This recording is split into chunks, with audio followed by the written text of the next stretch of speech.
Jacob Bobenmeyer, the snapper. A.J. Cole, the holder. The kick is blocked. Unbelievable.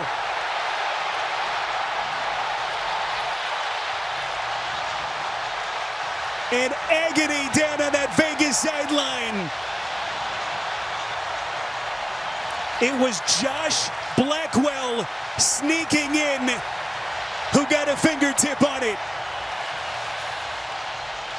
Welcome to the Put On Waivers Media Group, home of the Put On Raiders podcast and the Student Body Right podcast.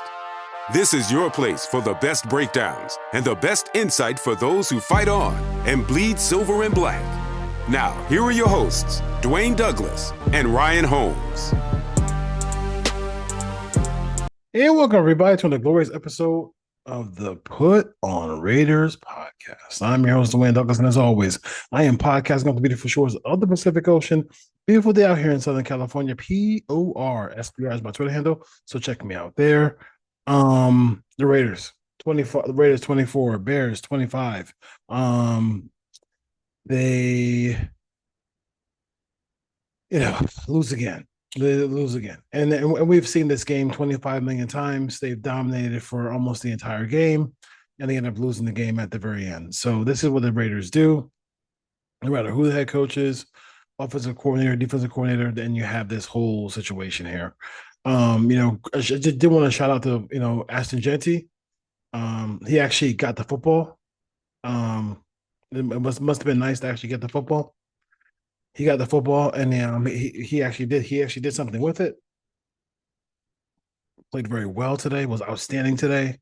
I mean, you can just see that if you get the ball to him in space, he is so. I hate to say because he's like he's very short and stocky.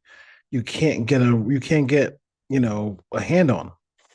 And if you get a hand on him, he ends up making you miss and going by you. Like so many times you saw people he has so much leg strength that people had him, dead to rights, and you ended up, just not being able to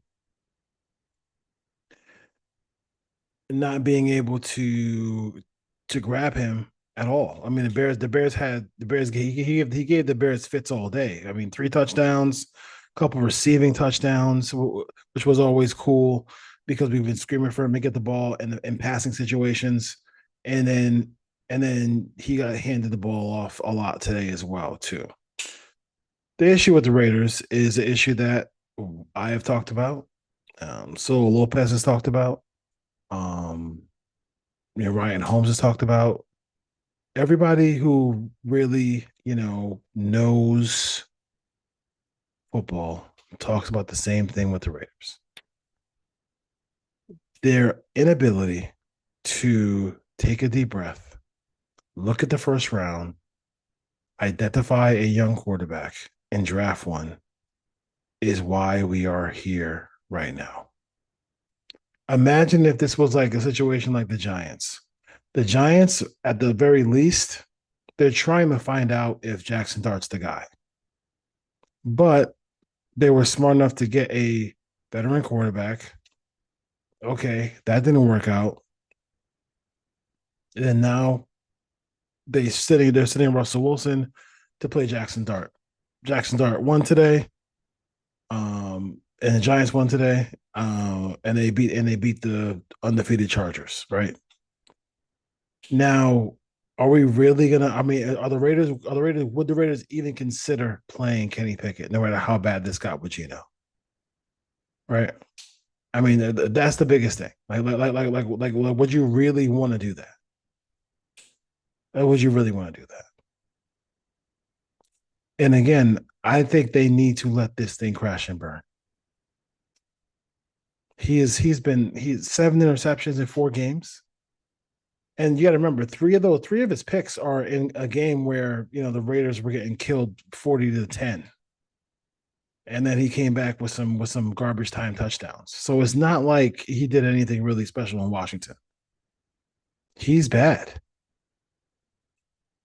That's why they let him go in Seattle. I thought he was better than Sam Darnold. He's not. He's bad. He's bad. And we can't even really see how good or how well Chip Kelly's calling the game because he's calling pass plays that are just like not. I mean, for him, like okay, it's not there. Throw it away. Throw it away. He's throwing it to the other team, consistently throwing it to the other team. I mean, three in one game, just brutal, bro. How you throwing three picks in one game? Where you and you know where the receivers are supposed to be going, and the defense is just guessing. I mean,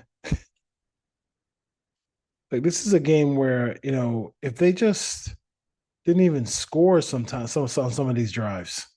I mean, they were giving the ball to the Bears. The Bears had the starting field position like at midfield because of these picks. Absolutely, just brutal. I mean, you cannot get worse than that. I don't even understand. And this is the thing: when a veteran loses it, fans are right. Just let me see what the young kid can do. Oh wait, we don't have a young kid. I mean, it's just. I mean, you can't make it up. It is absolutely brutal to watch. I know people were there in the stadium today. A lot of Bears fans, so it was like 50-50, almost like a neutral field. When the Bears did something, when Caleb did something, or they got a pick, you could hear the crowd go crazy.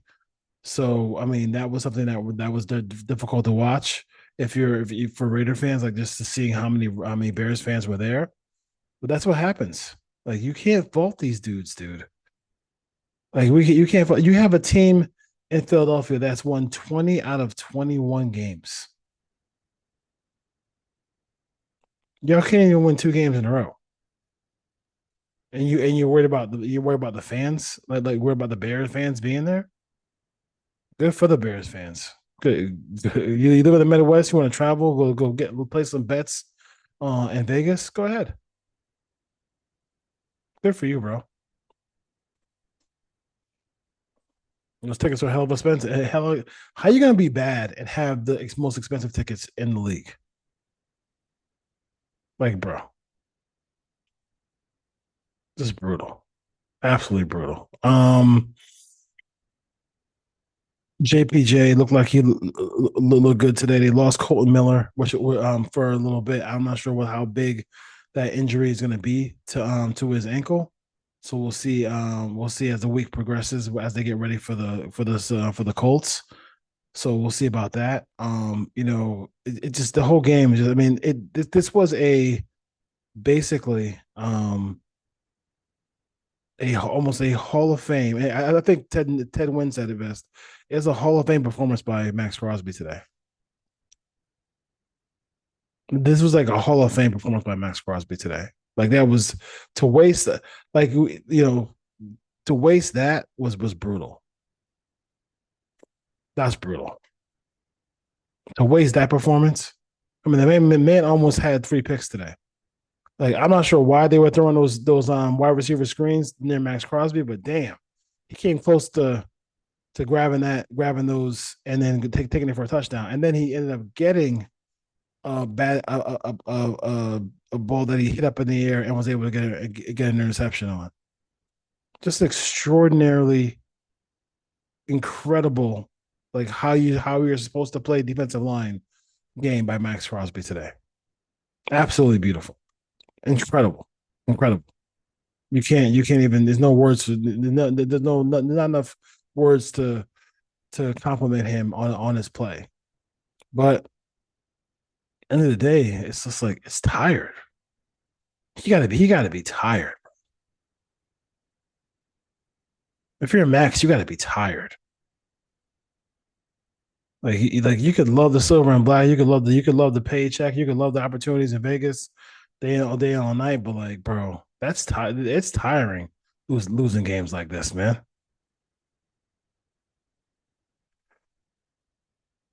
I mean, it's tiring losing games like that.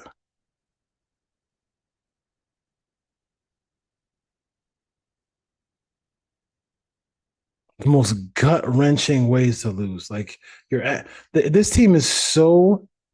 I was, it's obviously we have Raiders spaces. We talk about the Raiders and how bad they are, but like taking the team away from its home in California. They're almost going on like what is it? Almost it's like 6 7 years in Vegas. Their home record is always bad. They have some of the worst performances you could ever imagine, always in that building. Who can forget the 5 minutes left in the third quarter, up 20-0 against the Cardinals? They've had some of the most brutal losses you can ever imagine in that building. It's like a house of horrors. It's like Black Phone, the horror movie or something in there. It's terrible. It's really brutal to watch all the time. I saw a streamer guy who I follow who he plays Madden and he plays college football against people all the time, and he's funny as hell. I think his name is Maze. I think he's unbelievably hilarious. Um, and he's a Raider fan. I didn't even know he was a Raider fan. He's at the game, and he's like, "I'm 28 years old. I can't believe I'm doing this to myself." I'm like, "Bro, you're 28. Jeez, I got years on you. I've been doing this for a minute, and it doesn't get any better. You almost want to tell him to get out while you can. It's brutal. It's brutal. It's not good because Brady's here. It's not gonna get better because this owner doesn't really care about winning. They don't spend money. They're the bottom three in spending. It's really bad. It's really bad. And this was really when everybody keeps telling you that it's changed and it's different and the Raiders are this and that and whatever, bro. You can't get worse than this, man. And this was the easy part of the schedule. Go check out who the Raiders play after the bye. It gets ugly. This could get ugly. This could really, really, truly get like disgustingly ugly. And then you got an aging head coach, gonna be 75 years old. You got an inexperienced general manager who everybody says let him cook. Just like we let everybody else cook. You know. Spytek is supposed to be the guy. How many how many downs Jack Besh played? I'm just wondering. I mean, just wondering since how many downs he played because he's so good. Got to take him in the second round. Brutal, brutal, brutal, absolutely brutal, brutal. So Ryan was away. He will. I will try. I'll try to get in touch with him to come on and do a recap of the game. I just had to get on here a little bit and just kind of just spout off about it, and then we will do our usual film study and everything like that, and we'll see what the Raiders can do to beat the Colts. I don't know what they. I'm not sure. I'm not sure if they can beat the Colts. The Colts are a really good team, so we'll see. We'll see what happens as that goes. All right. I'm gonna rate this podcast. We'll see you next time, Raider Nation. Take care, bro.